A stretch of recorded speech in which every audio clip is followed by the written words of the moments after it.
It's upsetting to find a game with a great concept and decent framing, but which ultimately doesn't hit the mark in execution.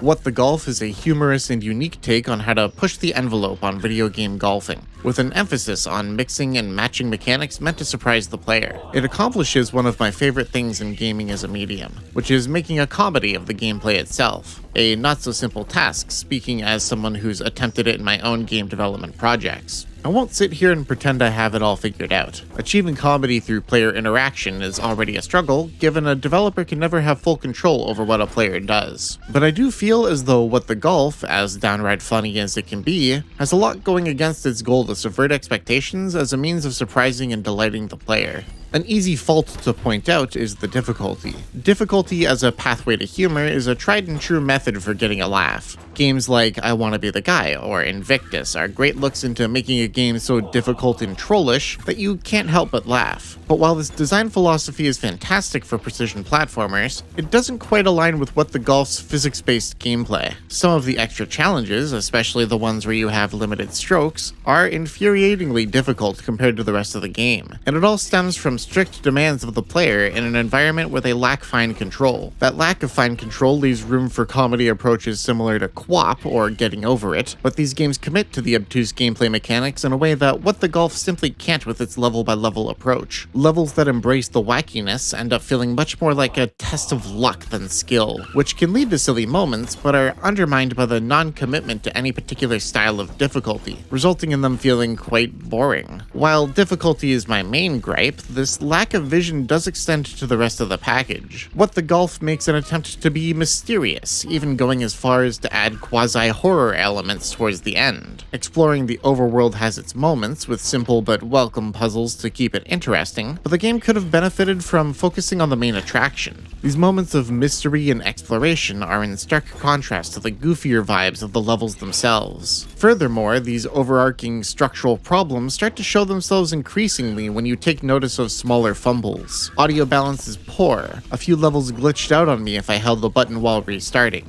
Playing on controller feels like it wasn't the intended experience, and the entire Superhot section was unbearable to look at on my TV. And on the topic of other games, What the Golf makes ample references to plenty. Part of this is the nature of a minigame approach, where inspiration can be taken from plenty of sources. But there's a reason overtly referential comedy tends to fall flat. It's simply not that funny to say, "Remember Super Meat Boy?" Especially given those levels in particular are among the worst. I'm being quite harsh, I know. I feel that comes as a result of really believing in the concept. What the Golf does plenty well, and really cements itself as something different from the first few moments of gameplay. There were plenty of delightful moments, and I have to admit that even with all its flaws, it really is something special. It's unfortunate then, that it would stand tall as an indie gem if it weren't for all the holes.